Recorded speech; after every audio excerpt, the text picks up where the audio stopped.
This is My India News 24/7 bringing you the updates. Prime Minister Narendra Modi visited Bihar for the second time on Friday to celebrate Janajatiya Gaurav Divas on the 150th birth anniversary of tribal leader Bhagwan Birsa Munda and also to launch multiple development projects worth Rs 6,650 crore, mostly for tribal welfare and development in Jamui. Mr. Modi also announced that Bhagwan Birsa Munda Janajatiya Gaurav Divas would be celebrated in the country for the next whole year. The event on the day marked the beginning of the year-long celebration of the anniversary. Earlier, Mr. Modi had visited Darbhanga to lay the foundation stone for All India Institute of Medical Sciences AIIMS, second AAIMS hospital in Bihar. Prime Minister Modi to launch commemorative stamp coin to mark 158th birth anniversary of Birsa Munda.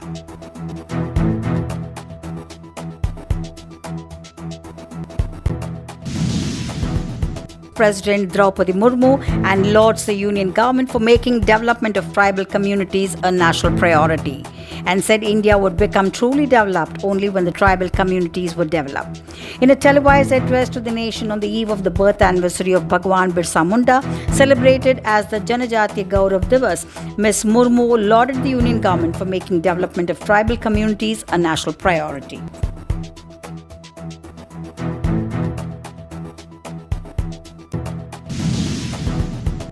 Four Swedish companies, including IKEA, looking to set up base in Tamil Nadu. During an interaction with senior journalists in Chennai, Jan Tesleff, Sweden's ambassador to India, said that there were a total of 70 Swedish companies in Tamil Nadu, employing about 25,000 people. But we want to do more. Four Swedish companies, including IKEA, were exploring setting up a base in Tamil Nadu.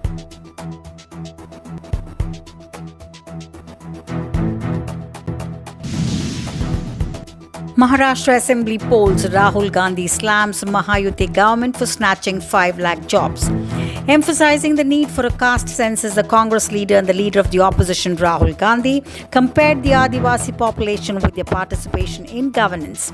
He said the BJP called tribals Vanavasi, which meant having no rights over land. He criticized the ruling Mahayuti government in Maharashtra for snatching 5 lakh jobs, alleging multiple projects which had been shifted from the state to Gujarat. He also slammed Prime Minister Narendra Modi for disrespecting the late tribal leader Birsa Munda by disrespecting the constitution.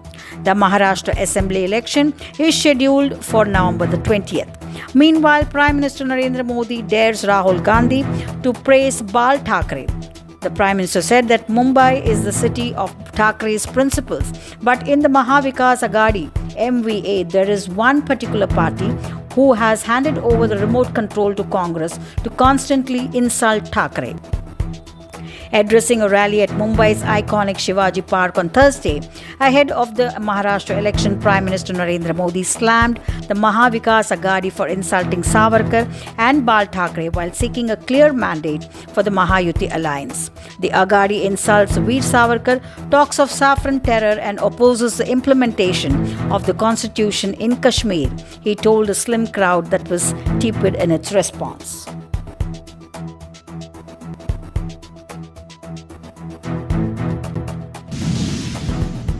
Donald Trump says he will nominate anti-vaccine activist Robert F. Kennedy Jr. to lead the Department of Health and Human Services, putting him in charge of a massive agency that oversees everything from drugs, vaccine and food safety to medical research and the social safety net programs, Medicare and Medicaid.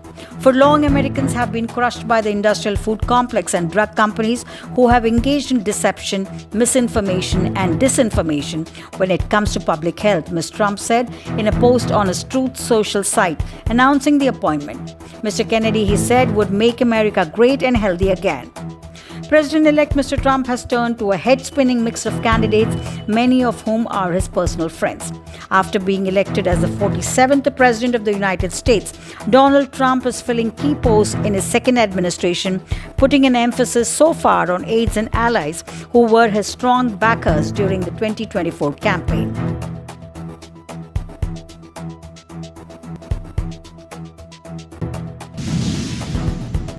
Sri Lanka hands NPP historic supermajority backing Dasanayge's reform agenda.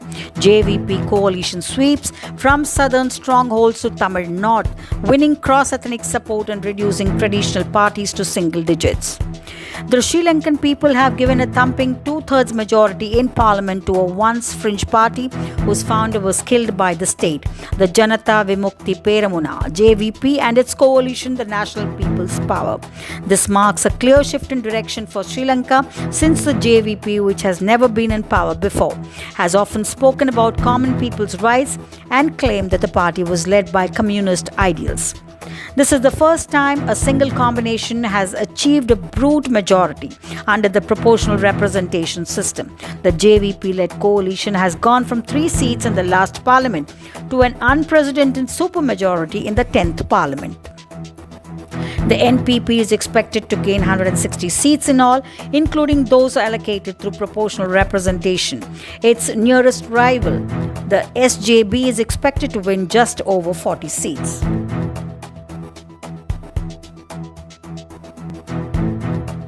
Stay updated with the latest news on My India.